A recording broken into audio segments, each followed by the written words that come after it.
Don't worry about the next, because it's your boy Chris with the next, back with a brand new spanking podcast. And today, the news broke that Clive Davis has passed away at the age of 94. Good riddance, everybody get the champagne out, have a sip of a wine. And I know that it may sound harsh, but if you know Clive Davis, you know you know. And if you don't know, now you're about to know. So he had a party back when Whitney Houston had passed away or got killed. And instead of stopping the party, like Shaka Khan said, he let it keep going. And the party was above Whitney's room, so it made it look like they was dancing over Whitney's dead body. Because Whitney originally was supposed to get in the elevator and go up.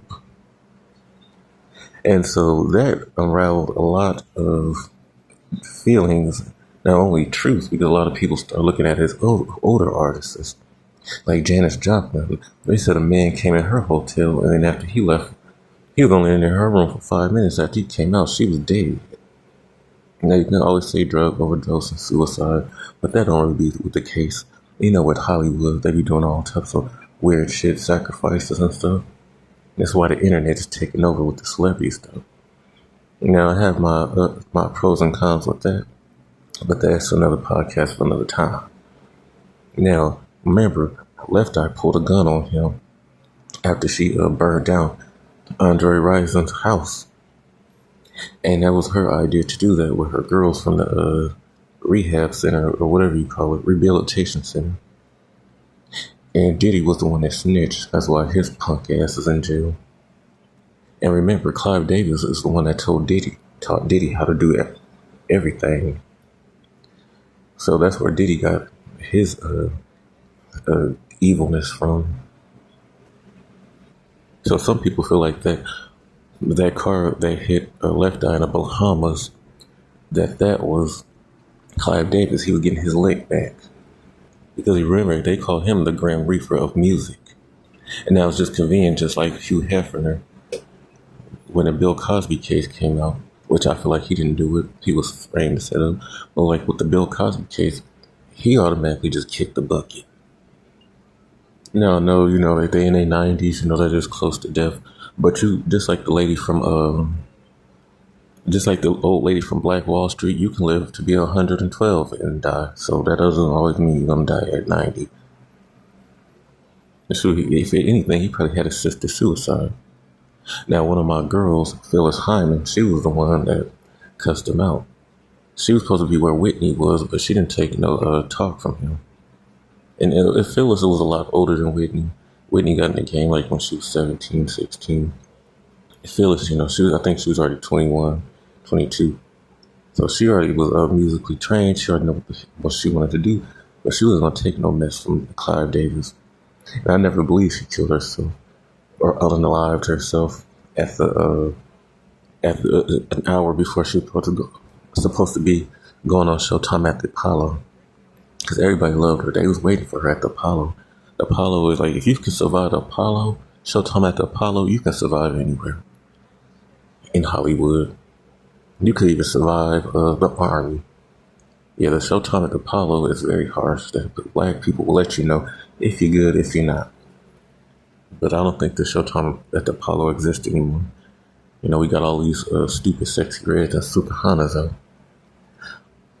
But again, like I said, that's another time for them puppets. That's another time for another video podcast. And I don't like to celebrate nobody's death, but again, I'm not gonna mourn you. Just like with Charlie Kirk, not gonna celebrate your death, but not gonna mourn you either. Like the Rock's daughter said, if you want to be remembered as a good person, you gotta be one. You can't do macabre shit and then when you die, all of a sudden, oh, we miss you. No, that's just like missing Jeffrey Dahmer. A child, no. But this is going to be interesting, people talking about, oh, now Brandy could read the letter, whatever Whitney gave her. That would be nice. It just, I don't know, maybe we have to wait 10 years before the NDAs come up and somebody do a documentary on him, just like they did Hugh Hefner. Remember, all of Hugh Hefner's girls and people that worked at the house came out and talked about him. Hopefully, you don't have to wait that long. But it's gonna be some documentaries for sure. A lot of people gonna speak out. Some of Phyllis Hyman's people are still alive. He tried to get Phyllis Hyman to go against Angela Bofield. Rest in peace, another very good vocalist. And Phyllis Hyman rolled up on her, and they became the best of friends. Whitney was his cash cow, and he didn't even pay her no respects in death. And so, I have no sympathy for that man, him, and Quincy Jones. They could all dance in hell together. That's just my opinion. That's a lot of people's opinion. If Michael Jackson started messing with you, you a bad person. Like Tommy Mottola is gonna be another one. Gonna be up next for the chop, doing My Girl Mariah. Bad. Michael called him out. I don't know how old Tommy is, but he gonna be next. I think he one of the last crooked ones, at least in the Hollywood executives, at least. But anyways, comments, questions, concerns, leave them in the comment section below. Share me out. If you want to donate to the show, my cash app is $GetXMoney09. It helps out with advertisement, support your local arts, support your boy. I'm gonna have a lot more podcasts, a lot more documentaries, or like videos. I'm gonna do a lot more true crimes. There's a lot more that's coming up, and maybe you start a Patreon because some stuff, I don't want to get. I don't have my own app yet, so I don't want the algorithm to drop. I just want to push myself out there. I'm an entertainer too. But growing up, you really wanted it real so bad, and it wasn't happening. And I've been in some stuff like East Coast High and a lot of theater plays and stuff here and there. But just watching the Nickelodeon documentary, the P Diddy. Well, I already knew about P Diddy a long time ago because there was a lot of people had stories about him, and also there was a blog called Straight from the A, and they used to talk about a lot of this stuff in these documentaries.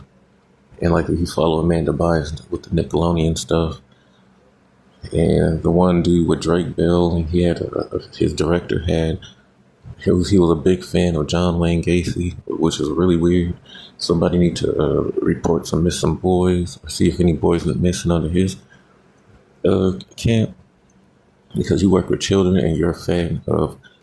First of all, you're a fan of a serial killer. Second of all, why would you be? If anybody is a fan of a serial killer, you're weird. And fantasies do turn into reality. And the fact that he had like a thick binder of letters, that was just weird. So a lot of stuff is just leaking out of Hollywood. But The Simpsons did predict that stars was falling out of the sky. And everybody thought Homer was crazy. And that big blimp hit. He meant stars was falling out the sky. And that's kind of what's happening. You see in real time. But again, support the show. Get XMoney09. Any donations is wonderful. Thank you for listening to me. This has been your boy Chris with an X on another podcast of the X Zone. Till then, peace.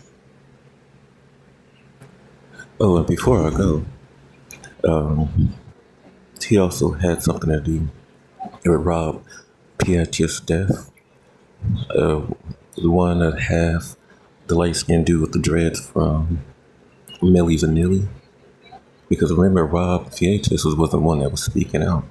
And he was. So yeah, that's just my 2 cents. Yeah, he has something to do with Milli Vanilli too. Rob Piettis. Alright, comments, questions, concerns, leave them down in the comment section below. Until then, this being your boy Chris the Next with another podcast episode. The X Zone. Peace. See you.